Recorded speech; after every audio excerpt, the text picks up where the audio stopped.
আমার দেশের প্রধানমন্ত্রী জনাব তারেক রহমান সাহেব সেদিন বক্তব্য চলাকালীন জনগণের সামনে, পুলিশ প্রশাসনের সামনে দাঁড়িয়ে তিনি সকলের সামনে বলতেছেন, আপনারা যদি আমার প্যান্টের পকেট চেক করেন, যদি কিছুই না পান তাহলে একটা জিনিস পাবেন। পুলিশ প্রশাসন আশ্চর্য হয়ে বললেন, এমন কি জিনিস?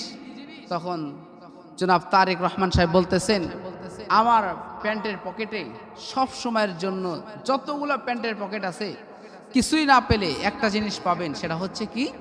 টিস্যু। যেই টিস্যু দিয়ে আমি হাত মুছি, পকেট টিস্যু যেগুলো দিয়ে আমি হাত মুছি। কারণ তিনি বলতেছেন আরো, এই টিস্যুগুলো আমার পকেটে রাখার কারণ কি জানেন?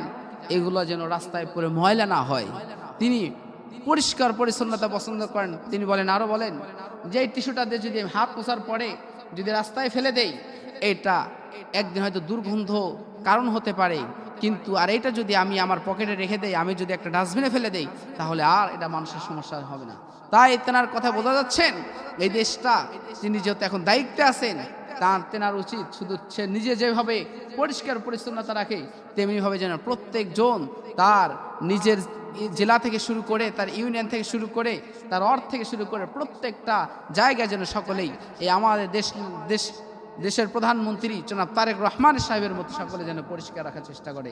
আমি আরও বলতে চাই, জনাব তারেক রহমান সাহেব প্রত্যেকটা উপজেলার মধ্যে, প্রত্যেকটা উপজেলা জেলার মধ্যে আপনি একটা ডাস্টবিনের সুন্দর একটা ব্যবস্থা করে দিবেন, যেখানে ময়লাগুলো ফালানোর পরে যেন ওখান থেকে দুর্গন্ধ সৃষ্টি না হয়, ওখানে যেন কোনো ময়লা আবর্জনার কারণে যেন মানুষের চলাচলে অসুবিধা না হয়। কারণ পবিত্রতা হচ্ছে ইমানের অঙ্গ, ঠিক কিনা বলেন? পবিত্রতা কি? ইমানের অঙ্গ। আল্লাহ তাআলা রব্বুল আলামিন তার বান্দাদেরকে বলছেন, ইন্নাল্লাহা ইউহিব্বুত তাওয়াবিনা ওয়া ইউহিব্বুল মুতাতাহহিরিন। নিশ্চয় আল্লাহ দুই শ্রেণী ব্যক্তিকে ভালোবাসেন। আল্লাহ তাআলা রব্বুল আলামিন তার বান্দাদেরকে জানায় দেন, আমি আল্লাহ আমার দুই শ্রেণীর বান্দাদেরকে ভালোবাসি। এক নম্বরে যে বান্দারা আমি আল্লাহর কাছে তওবা করেন, বলে যে বান্দারা আমি আল্লাহর কাছে তওবা করেন। দ্বিতীয় নাম্বার যে ব্যক্তি পবিত্রতা অর্জন করেন, বলে আমি আল্লাহ পাক রব্বুল আলামিন এই দুই শ্রেণীর ব্যক্তিকে ভালোবাসি।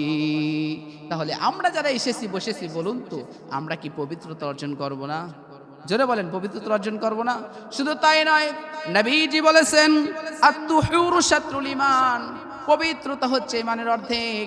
আপনি যদি পবিত্র থাকতে পারেন তাহলে আপনি ইমানের অর্ধেক থাকবে, আর যদি আপনি পবিত্র থাকতে না পারেন তাহলে কিন্তু আপনার ইমানের অর্ধেক থাকবে না। কারণ এই পবিত্রতার কারণে আপনার নামাজে যেতে পারবেন, এই পবিত্রতার কারণে আপনি মানুষের সামনে দাঁড়াতে পারবেন। আপনার শরীরে যদি দুর্গন্ধ থাকে, আপনি কিন্তু মানুষের সামনে যে দাঁড়াতে পারবেন না, কারণ নিজের কাছে ঘৃণা লাগবে। আবার আপনি যদি অপবিত্র অবস্থায় থাকেন, আপনি কিন্তু মানুষের সামনে যায় কিন্তু কখনো কোনো কথা বলতে পারবেন না। কারণ আমার সমাজে অনেক মানুষ আছে, দেখবেন দাঁত বিরাজ করে না, আছে না নাই?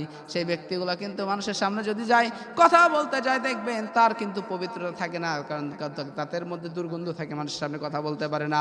আবার অনেক ব্যক্তি আছে, দিনের পরে দিন চলে যায়, তার পোশাকগুলো পরিষ্কার করে না।